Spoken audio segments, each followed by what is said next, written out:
ماہ مبارک میں جو نزول قرآن کا مہینہ ہے، اس میں ہم روزے رکھیں، پابندی کے ساتھ رکھیں۔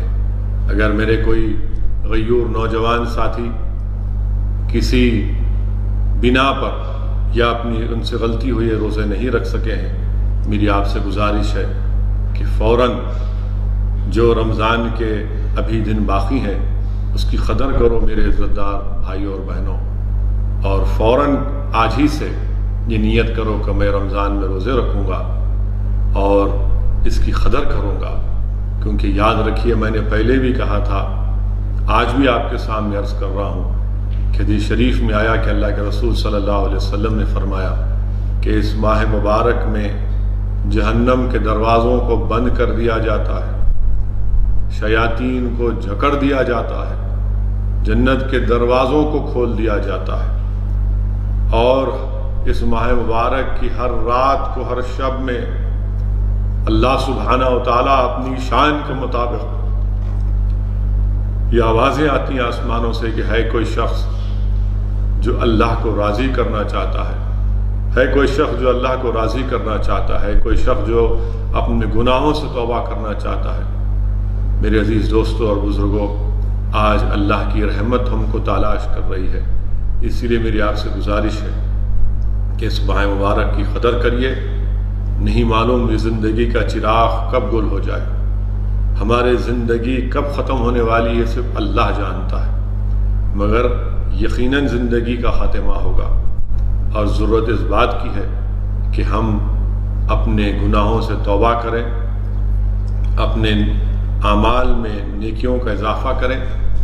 اور میں نے جس حدیث شریف کا آپ کے سامنے ذکر کیا کہ اللہ کے رسول صلی اللہ علیہ وسلم جب منبر مبارک پر قدم رکھ رہے تھے، مجھے یہاں پر ایک واقعہ، ایک حدیث شریف یاد آ رہی ہے جس کا ذکر محدث دکن حضرت عبداللہ شاہ صاحب قبلہ رحمۃ اللہ علیہ نے اپنی کتاب فضائل رمضان میں لکھا کہ قیامت کا دن ہوگا، حساب کتاب ہوگا، میزان ہوگا، حضرت آدم علیہ السلام سبز رنگ کے کپڑے پہن کر اللہ کے عرش کے پاس کھڑے ہوں گے، ایک شخص کو لایا جائے گا اور اللہ حکم فرمائے گا کہ اس کو جہنم میں ڈالو۔ جب فرشتے اس کو جہنم کی طرف لے کر جاتے ہیں تو حضرت آدم علیہ السلام رسول اللہ صلی اللہ علیہ وسلم کو کہتے ہیں کہ محمد صلی اللہ علیہ وسلم دیکھو آپ کو امتی جہنم میں جا رہا ہے۔ اللہ کے رسول صلی اللہ علیہ وسلم دوڑتے ہیں، ان فرشتوں سے کہتے ہیں کہ کیوں میری امتی کو لے کر جا رہے ہو؟ تو فرشتے کہتے ہیں کہ اللہ کا حکم ہے، حکم بجا لانا ہے۔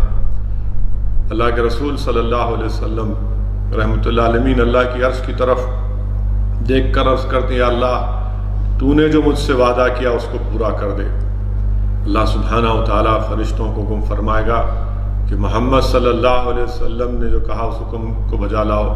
اس شخص کو روکا جائے گا اور اللہ فرمائے گا کہ میں اپنے حبیب کے پاس سے کاغذ کو نکالوں گا، اور اس چھوٹے سے کاغذ کو نکال کر اللہ اس شخص، گنہگار شخص کو جس کو اللہ نے حکم دے دیا تھا جہنم میں ڈالنے کا، اس کے میزان کے، اس کے اعمال کے ترازو میں رکھے گا، اور اچانک اس کے نیکیوں کا پلہ بھاری پڑے گا، اور اللہ فرمائے گا کہ لے کر جاؤ اس کو جنت میں۔ وہ شخص حیران حیران دیکھے گا اللہ کے رسول صلی اللہ علیہ وسلم کی طرف اور کہے گا کہ آپ کون ہیں؟ کتنا نورانی چہرہ آپ کا، آپ کون ہیں؟ تو رحمت اللہ علیہ صلی اللہ علیہ وسلم ارشاد فرمائیں گے کہ میں وہ ہوں جو تو دنیا میں مجھ پر درود و سلام بھیجتا تھا، آج اس درود و سلام کی وجہ سے اللہ نے تیری مغفرت کر دی۔ میرے عزیز دوستوں اور بزرگوں، یہ درود و سلام کی اہمیت ہے کہ جو آج اللہ ہم کو زندہ رکھنے کا موقع عنایت فرما رہا ہے۔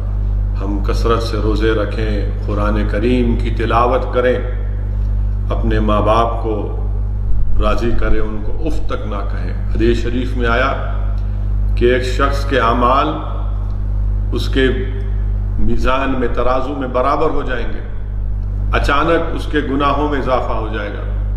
معلوم ہوگا کہ اس کے گناہوں میں، اس کے اعمال میں اضافہ اس لیے ہوگا کیونکہ اس نے اپنے ماں باپ کو اف کہا تھا۔ صرف اف کی بنیاد پر اس کو اللہ حکم فرمائے گا کہ تو نے اپنے ماں باپ کو اف کہا تھا، اس کو جہنم میں ڈال دو۔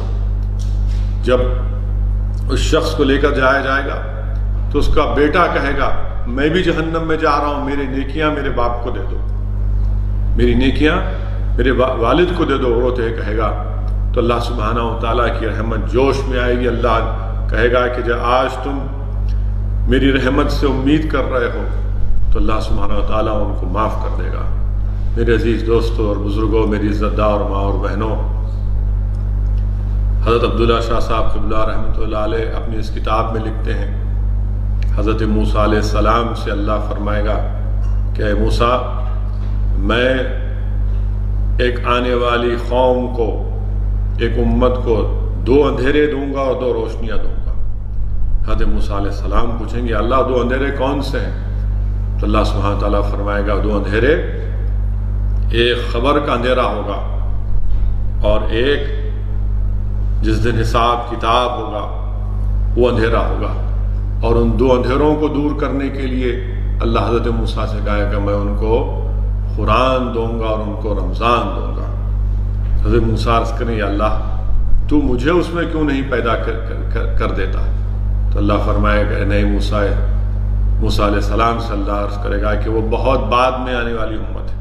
میرے عزیز دوستوں اور بزرگوں، خبر کا اندھیرا، حشر کے میدان کا اندھیرا کیسے دور ہوگا؟ اللہ حضرت موسیٰ سے عرض فرما رہا ہے کہ قرآن سے اور رمضان سے اندھیرے دور ہوں گے۔ خاتون جنت کے بارے میں، امت کی ماؤں کے بارے میں، امام حسن کے بارے میں اللہ سے دعا ہے کہ اللہ سبحانہ و تعالیٰ اس رمضان کے ہمارے اب تک جو روزے اللہ اس کو قبول کرے۔ اللہ سبحانہ و تعالیٰ ہم کو توفیق دے کہ ہم پورے رمضان کے روزے رکھ سکیں۔ اللہ ہم کو توفیق دے کہ ہم اس ماہ مبارک میں تراویح کی نماز ادا کریں اپنے گھر میں۔ اللہ سبحانہ و تعالیٰ ہم کو توفیق دے کہ ہم قرآن کو پڑھیں اور عمل کرنے کی ہم کو اللہ توفیق دے۔ اللہ ہم کو توفیق دے کہ اس ماہ مبارک میں ہم شب بیداری کریں، تہجد کی نماز پڑھ سکیں۔ اللہ ہم کو توفیق دے، ان دولت مندوں کو اللہ توفیق دے کہ جو آج جو غریب بھوکے ہیں، جو پیاسے ہیں، جن کے پاس کھانا نہیں ہے، اللہ ہم کو توفیق دے کہ ہم ان غریبوں تک کھانا پہنچا سکیں، ان کی پیٹ کی آگ کو بجھا سکیں، تاکہ اگر ہم آج ان غریبوں کی مدد کریں گے تو اللہ سبحانہ و تعالیٰ ہماری دین اور دنیا میں ہم کو کامیابی دے گا۔ اللہ ہم تمام کو توفیق دے کہ ہم غریبوں کی مدد کر سکیں، جو آج اس لاک ڈاؤن کی وجہ سے اتنی بھوک ہے، اتنی فاقہ کشی ہے کہ میں اس کا بیان بھی نہیں کر سکتا۔ ہم اللہ سے دعا کرتے ہیں کہ اللہ آپ رزاق، ہم کیا کر سکتے ہیں پروردگار، آپ رزاق ہیں اللہ، آپ نبی کریم صلی اللہ علیہ وسلم کے صدقے طفیل میں ان غریبوں کو کھانا پہنچا دیجئے اللہ ہم کو بھی توفیق دیجئے کہ ہم اور کریں، اور جو لوگ کر رہے ہیں اللہ ان کی اس کو قبول کریے، ان کی اس امداد کو، ان کے اس صدقات کو اللہ سبحانہ تعالیٰ قبول فریے۔ اللہ آپ اور توفیق دیجئے دنیا کے دولت مندوں کو کہ وہ غریبوں کو کھانا کھلا سکیں، ان کی مدد کر سکیں۔ اللہ اس حالات کو تبدیل کر دیجئے۔ اللہ سے دعا ہے کہ اللہ اس حالات کو تبدیل کر دیجئے۔ اللہ ساری دنیا سے اس وبا کو، اس وائرس کو اٹھا لے۔ اللہ وطن عزیز میں امن کو بحال کر دیجئے۔ اللہ اس بھارت کی سرزمین پر تجھے واسطہ ہے اپنے حبیب محمد مصطفیٰ صلی اللہ علیہ وسلم کا، اللہ یہاں پر اس وائرس کا خاتمہ کر دیجئے۔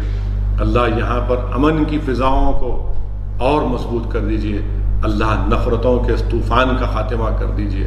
اللہ نفرتوں کے طوفان کا خاتمہ کر دیجئے۔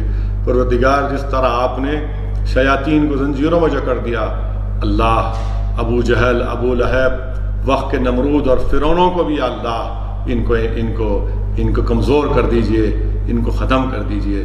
پروردگار یہاں پر امن کو قائم کر دیجئے۔ اللہ ہمارے ملک میں اس وائرس کا خاتمہ کر دیجئے۔ یا اللہ رمضان کا مہینہ ہے پروردگار، اللہ غریب پریشان ہے، غریب بھوکے ہیں، یا اللہ ہر گھر پریشان ہے پروردگار، اپنا رحم کر دیجئے اللہ، آپ رحمان اور رحیم ہیں، آپ رحم کر دیجئے اللہ۔ اللہ ہم تمام کی دعاؤں کو قبول کرے۔ وآخر الدعوانا الحمدللہ رب العالمین۔